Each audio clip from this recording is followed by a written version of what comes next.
ഫ്രണ്ട്സേ, ധന്യാണേ. ശരിക്കും പറഞ്ഞാല് ഇങ്ങനൊരു വീഡിയോ ചെയ്യാൻ തന്നെ ഭയങ്കര ഒരു സങ്കടം തോന്നുകയാണ് എനിക്ക്. പിന്നെ ചില ആളുകള് പലപ്പോഴായിട്ട് പറഞ്ഞിട്ടുണ്ട്, ഏപ്പിക്കാരി ധന്യ, നിനക്ക് എന്ത് കിട്ടി? എന്താണ്, പെരുന്നാളിന് നിന്നെ കാന്തപുരം ഉസ്താദ് ക്ഷണിച്ചോ, നീ ഏപ്പിക്കാരിയല്ലേ, അങ്ങനെ എങ്ങനെ കൊണ്ട് കുറെ സംസാരം കേട്ടുട്ടാ. അപ്പൊ ഞാൻ വിചാരിക്കണത് എന്താ വെച്ചാല്, ഇത്രയും വലിയൊരു മനുഷ്യൻ, ബഹുമാനപ്പെട്ട കാന്തപുരം ഉസ്താദ് ഏറ്റവും കൂടുതൽ വിമർശനങ്ങൾ ഏറ്റിട്ടും തെറിവിളി കേട്ടിട്ടും ഒക്കെ അദ്ദേഹം ഒരു ചെറു പുഞ്ചിരിയോട് കൂടിയാണ് അത് മറ്റുള്ളവരിനെ മുന്നിൽ അത് തരണം ചെയ്തു പോയിട്ടുള്ളത്, അല്ലെങ്കിൽ അതിനെ പ്രതികരിച്ചത് ചെറു പുഞ്ചിരിയോടുകൂടി അദ്ദേഹം പ്രതികരിച്ചു. അപ്പോ പക്ഷെ ചില സമയങ്ങളിൽ നമുക്ക് തന്നെ ചിലപ്പോ പുഞ്ചിരിയോടുകൂടി അത് പ്രതികരിക്കാൻ കഴിഞ്ഞു എന്ന് വരില്ല. ഇപ്പൊ ഞാൻ കണ്ട ഒരു വാർത്ത എങ്ങനെയായിരുന്നു, ഒരു മഹല്ല് കമ്മിറ്റി അവരെ മയ്യത്ത് നിസ്കാരം തടസ്സപ്പെടുത്തി ആ പള്ളിയില് വുളു എടുക്കാൻ പോകുന്ന ആ ഒരു പൈപ്പിലെ വെള്ളം ഒക്കെ അടച്ചു വെച്ചു, അങ്ങനെയൊക്കെ പറഞ്ഞൊരു ന്യൂസ് ആയിരുന്നു ഞാൻ കണ്ടത്. ശരി, എന്നാ പിന്നെ ആ ന്യൂസ് എന്താണ് നോക്കട്ടെ എന്ന് പറഞ്ഞപ്പോഴാണ് കാര്യം മനസ്സിലായത്. ആ ന്യൂസ് ഇങ്ങനെ, കാര്യത്തിന്റെ ഗൗരവം എന്താന്ന് വെച്ച് കഴിഞ്ഞാല്, ആ ഉമ്മാന്റെ മക്കള് AP വിഭാഗത്തിൽപ്പെട്ട ആളുകളായതുകൊണ്ട് ഈ മഹല്ലിൽ അവർക്ക് സ്ഥാനമില്ല, ഈ മഹല്ലിൽ ഇവർക്ക് മയ്യത്ത് നിസ്കാരം ചെയ്യാൻ സാധിക്കില്ല, അല്ലെങ്കിൽ പറ്റില്ല എന്ന് പറഞ്ഞുകൊണ്ട് പിന്നെ പള്ളിയുടെ ഗേറ്റ് അടച്ചിടുകയും പിന്നെ പള്ളിയുടെ ഗേറ്റ് അടച്ചു, പള്ളിയുടെ ലൈറ്റ് ഓഫാക്കി, വെള്ളം ഓഫാക്കിയിട്ടു. ഇതൊക്കെ നടക്കുന്നത് ഏത് സമയത്താണെന്നറിയോ? വിശുദ്ധ റമദാൻ മാസത്തിലാണ്. പരിശുദ്ധ റമദാൻ മാസത്തില് ഇങ്ങനെ ഒരു സംഭവം ആണ് കേൾക്കാനിടയായത്. നോമ്പിന്റെ 29ാമത്തെ നോമ്പ് 29-നായിരുന്നു ആ ഉമ്മാടെ മരണം.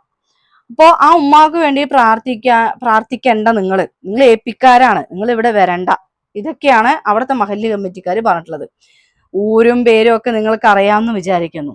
അപ്പോ എനിക്ക് ഈ ഒരു കാര്യത്തില് പറയാനുള്ളത് ഇത്രയേ ഉള്ളൂ. അള്ളാഹുവിന്റെ ഭവനമാണ് പള്ളികൾ എന്ന് വിശ്വസിക്കുന്നവളാണ് ഞാൻ, അല്ലെങ്കിൽ അറിയുന്നവളാണ് ഞാൻ. എന്തെങ്കിലും തെറ്റുകൾ ഉണ്ടെങ്കിൽ നിങ്ങൾ ക്ഷമിക്കുക. അപ്പൊ അവിടെ ഇപ്പൊ എല്ലാ ജുമായിക്കും ചിലപ്പോ വെള്ളിയാഴ്ച ജുമാ നിസ്കാരത്തിന് ചിലപ്പോ വണ്ടിയിൽ പോകുന്ന ആളുകൾ എവിടെയാണോ പള്ളി കാണുന്നത്, അത് ഇന്ന ആളുടെ പള്ളിയാണോ, ഇന്ന വിഭാഗക്കാരന്റെ പള്ളിയാണോ എന്ന് വിചാരിച്ചിട്ടല്ല അവർ കേറുന്നത്. ഓക്കെ, എന്നോടിപ്പോ എന്റെ കടയിൽ വന്നിട്ട് പിന്നെ ഒരു യാത്രക്കാരനാണ്. അപ്പൊ മൂപ്പര് എൻ്റെ അടുത്ത് വന്നിട്ട് ഇങ്ങനെ, മോളെ എവിടെ പള്ളി എവിടെ ഉള്ളത് ചോദിച്ചാൽ ഞാൻ വേഗം ഒന്നുമില്ലെങ്കിൽ ഹസനിയ പള്ളി കാണിച്ചു കൊടുക്കും, അല്ലെങ്കിൽ ഞാന് അവിടെ ഒരു കിഴക്കഞ്ചേരിക്കാവിന്റെ അവിടെ ഇറക്കത്തിലൊരു പള്ളിയുണ്ട്, ആ പള്ളി അടുത്ത് എവിടെയാണ് മോളെ ഉള്ളത് ചോദിക്കുമ്പോൾ എനിക്ക് അതല്ലേ പറഞ്ഞു കൊടുക്കാൻ കഴിയുള്ളൂ. ചിലപ്പോൾ അവർ വേറെ വിഭാഗക്കാരായിരിക്കാം, വേറെ സംഘടനകളായിരിക്കും.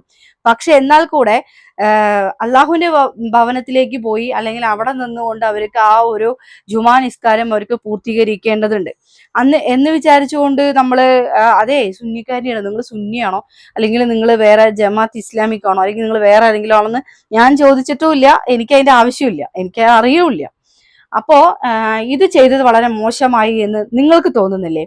അതും ഒരു ഹിന്ദു മതത്തിൽപ്പെട്ട എനിക്ക് അത് തന്നെ ഭയങ്കര വിഷമം തോന്നിയതും. ശരിക്കും പറഞ്ഞാൽ ഞാനൊരു മുസ്ലിം മതത്തെ വിശ്വസിക്കുന്നതും അല്ലെങ്കിൽ ആ മതത്തെ ബഹുമാനിക്കുന്നത് എന്തുകൊണ്ടാണെന്നറിയോ?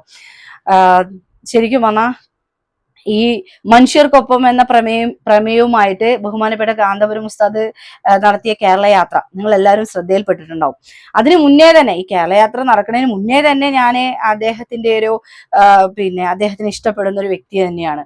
അപ്പോ എന്താ പറയാ, അങ്ങനെ കുറെ ആളുകൾ, അങ്ങനെ കുറെ പണ്ഡിതന്മാരെ ആ ദീനിന് വേണ്ടി പ്രവർത്തിക്കുകയും ദീനി ബോധത്തോടു കൂടി മറ്റുള്ളവരിലേക്ക് എത്തിപ്പെടാനും സാധിക്കുന്ന ഒരുപാട് ആളുകളെ വാർത്തെടുക്കുന്ന മനുഷ്യരെ കണ്ടുകൊണ്ട് തന്നെയാണ് ഞാനൊരു മുസ്ലിം മതസ്ഥരെ ബഹുമാനിക്കുന്നതും ഇഷ്ടപ്പെടുന്നതും. എന്നാൽ ഞാനൊരു വിഭാഗത്തെ മാത്രം സംസാരിക്കുന്നു എന്ന് പറഞ്ഞുകൊണ്ട് മറ്റു വിഭാഗക്കാരായ മുസ്ലിം മതസ്ഥരായ ആളുകള് വല്ലാതെ തെറ്റിദ്ധരിക്കുകയാണ്. ഞാൻ എല്ലാവരെയും ഒരുപോലെയാണ് കാണുന്നത്. എനിക്ക് പണ്ടൊന്നും ഇതൊരു സംഘടനയാണെന്നോ അല്ലെങ്കിൽ ഇത് എന്താ പറയാ വേറൊരു വിഭാഗമാണെന്നും എനിക്കറിയില്ല. പിന്നീടാണ് ഞാൻ അത് മനസ്സിലാക്കുന്നത്. AP, EK അങ്ങനെയുള്ള കാര്യങ്ങൾ ഞാൻ പിന്നീടാണ് മനസ്സിലാക്കുന്നത്. എന്തിനാണ് സംഘടനകളിൽ എല്ലാവരുടെയും ഉദ്ദേശം എന്താണ്? നന്മ മാത്രമാണ്. ആ നന്മയിലൂടെ പോകുമ്പോഴല്ലേ നമ്മൾ എല്ലാവരും മനുഷ്യരാവുന്നത്. ഇത് ഇപ്പൊ കാണുമ്പോൾ എന്തെങ്കിലും ഒരു മനുഷ്യത്വത്തിന്റെ എന്തെങ്കിലും ഒരു അംശം അവരിൽ നിങ്ങൾ കാണുന്നുണ്ടോ? ആ ഉമ്മയുടെ മയ്യത്ത് നിസ്കരിച്ചിട്ടുണ്ടെങ്കിൽ എന്താണ് അവിടെ സംഭവിക്കാൻ പോകുന്നത്? അപ്പൊ തന്നെ അതിനും ദൈവത്തിന്റെ അടുക്കലായിരിക്കും നിങ്ങൾക്ക് കൂലി കിട്ടുക, അല്ലെ? നിങ്ങൾ നാട്ടുകാരനെ ബോധിപ്പിക്കാനോ അല്ലെങ്കിൽ നാട്ടുകാരനെ കൊണ്ട് പിണങ്ങിയിട്ടോ അതൊന്നും നിങ്ങൾ നോക്കണ്ട. നിങ്ങൾ നോക്കേണ്ടത് പടച്ചോന്റെ ഹൃദയത്തിലേക്കാണ്, അല്ലെങ്കിൽ പടച്ചോന്റെ അടുത്താണ് നിങ്ങൾക്കുള്ള കൂലി കിട്ടുക. അല്ലാതെ നിങ്ങൾ സ്വയം വിലയിരുത്തുകയാണ്, ഓ ഇവരെ ഇപ്പൊ ഇവരെ ഇപ്പൊ ഇവിടെ കയറ്റിക്കഴിഞ്ഞാൽ നമുക്ക് മൊത്തം പ്രശ്നമാവും, ഇവർ വേറെ വിഭാഗക്കാരാണ്, ഇതൊന്നും പറയേണ്ടിയിരുന്നില്ല. നിങ്ങൾ എത്രയോ താഴ്ന്ന തട്ടിലേക്ക് പോയി. നിങ്ങൾ അവിടെ അവർക്കൊരു ഒരു സമയം കൊടുത്തിരുന്നെങ്കിൽ, അല്ലെങ്കിൽ അവർക്ക് അവിടെ ഒരു അവസരം കൊടുത്തിരുന്നെങ്കിൽ നിങ്ങൾ ശരിക്കും എവിടെയോ എത്തിയേനെ, വേറെ ലെവലായിട്ടുണ്ടാവും നിങ്ങൾ.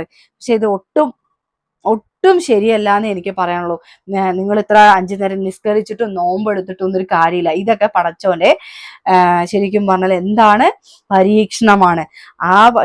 ഒരു പക്ഷേ ആ പടച്ചോൻ ആ ഭവനത്തിൽ നിന്ന് പോയിട്ടുണ്ടാവാം, അല്ലെങ്കിൽ നിങ്ങൾ വിളിക്കുമ്പോൾ ഒന്നും ചിലപ്പോൾ ആ പടച്ചോൻ ചിലപ്പോൾ കേട്ടു എന്ന് വരില്ല. നമ്മളെയൊക്കെ ഓരോരുത്തരെയും ദൈവം നമ്മളെ പരീക്ഷിക്കും. ആ പരീക്ഷണം ചിലപ്പോ പല പിന്നെ എന്താ പറയാ ഭയങ്കര ക്രിട്ടിക്കലായ കാര്യങ്ങളൊക്കെ ആയിരിക്കും നമ്മൾക്ക് തരിക.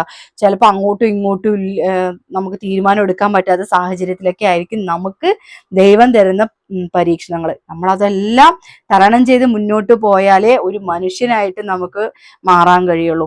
എന്തായാലും ഇത് ഭയങ്കര മോശമായി എന്ന് പറഞ്ഞുകൊണ്ട് ഞാൻ ഇവിടെ എൻ്റെ വീഡിയോ നിർത്തുകയാണ്.